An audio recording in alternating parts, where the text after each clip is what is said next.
the first place is head coach. But what role does the coach play?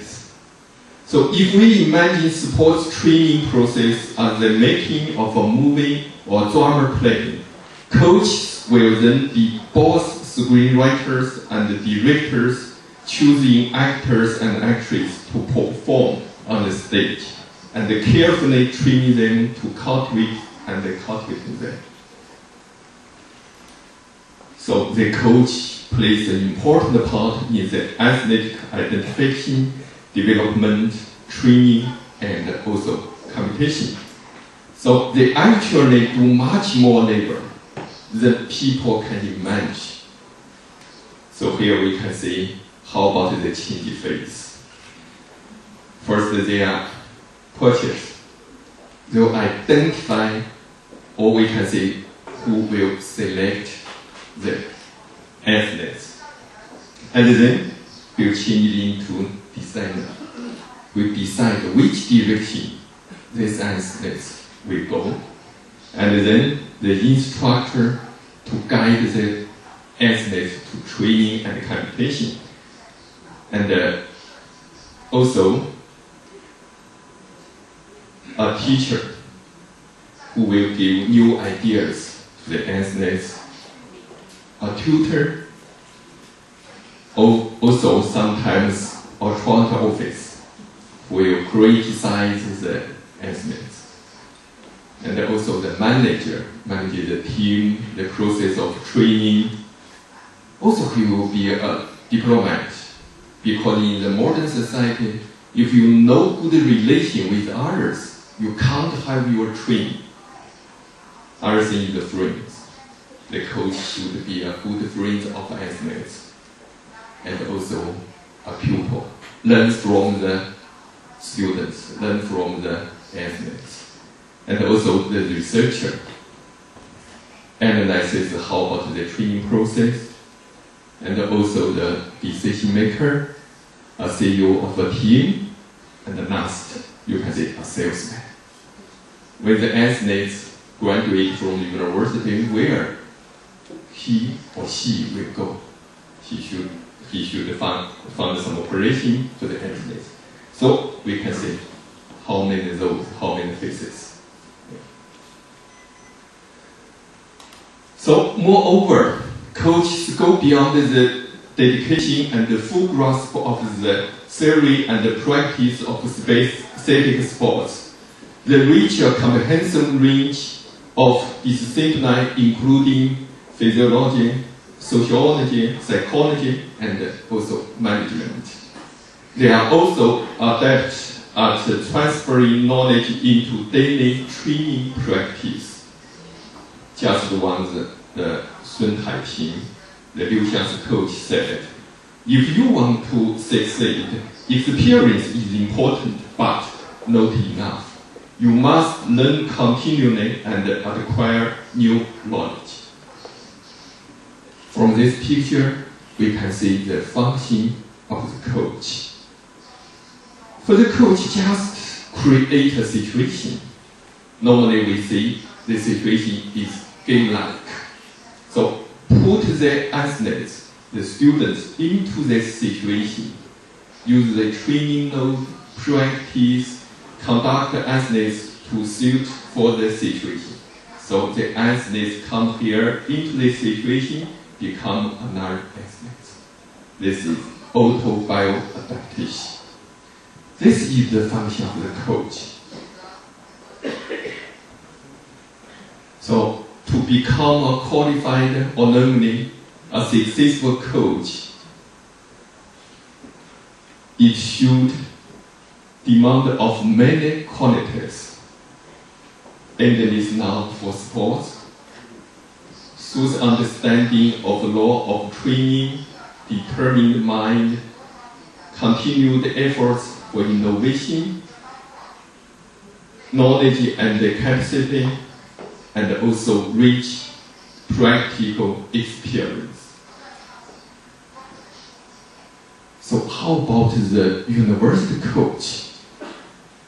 As we know, institutions of higher education in China has been a home for cultivating high-level athletes. I think most of the countries in the university plays the same role. Because this university, they have well-equipped facilities, multiple disciplinary support, huge potential of human resources. So it's become the favorable conditions for cultivation of elite athletes. The quality of coach from these institutions, however, has formed a somewhat sharp contrast, in that those coaches are mainly PE teachers graduated from a sports institute. They have seldom grasp of specific sports but lack experience of high-level competing and coaching. This is the situation occurred in China. So, to effectively improve the quality of the coach, efforts have to be taken in a planned, step-by-step manner. Otherwise, the development of a high-level university sports team and the competitive sports in China will be restricted. Here we can see, just as we know, in the university, the college academic education is the systemization of disciplines and the integration of the knowledge. But it's different from the coach education. In the coach education, we should enhance their capacity of fulfilling coach's obligations.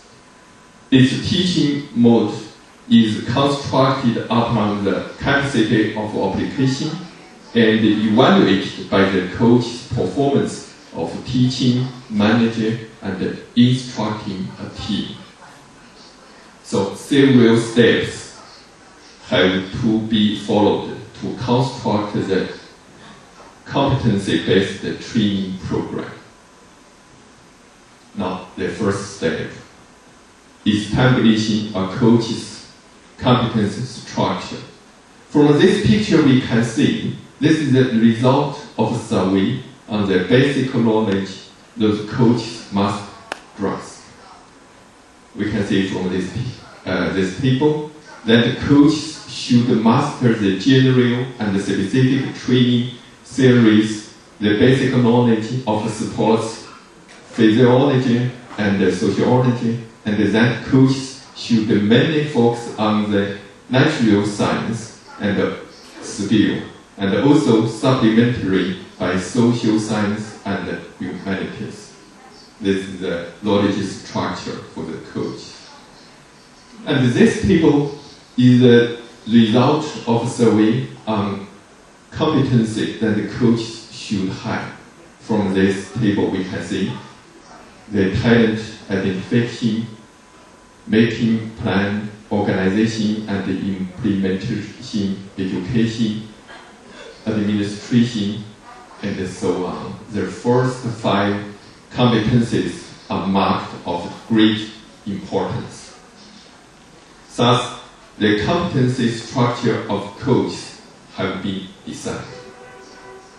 Based on the competency structure, the improvement of each competency will set a corresponding teaching goal. So the second step is designing education program. Here is the coach education program may consist of 3 teaching modules. First is the general knowledge. This kind of knowledge is to coach know how and why. It includes exercises, physiology, sports biochemistry, sports psychology, and so on. And the second is athletics specific knowledge. That is to improve coaches' ability to adapt the theory to practice. It includes analysis of technique feature of outstanding athletes and so on. And the third one is the other relevant knowledge. It's designed to enhance the coach's capacity on team management, research, and overall qualities. Here we can see an example of senior coaches training program in 2005 in China. The athletic specific knowledge, general knowledge, and also other relevant knowledge. The third step is designing the seminars.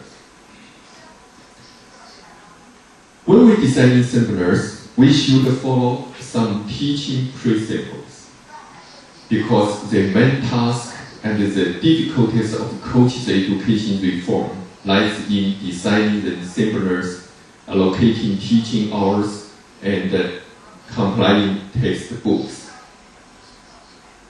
Through Chinese coach post-training, a teaching principle has been established, which may also be applied to training of PE teachers in universities, namely the 3 combinations and the 3 emphases. Let's have a look. The 3 combinations: systematization plus speciality, but emphasis speciality. Theory and practice, but emphasis practice. Knowledge and application, but emphasis on application. This is the teaching principle. So the nature of coach's job is fairly practical. That's why we have this kind of thing. So it is therefore important to improve coach's capacity of directing training, manage teams, and instructing competitions in coach's education. And to do so, more teaching hours should be allocated in this respect. So generally speaking, in China, over half of the total time should be distributed to the practice sessions when we have a coaching education. Now let's go to the next step, choosing teaching approaches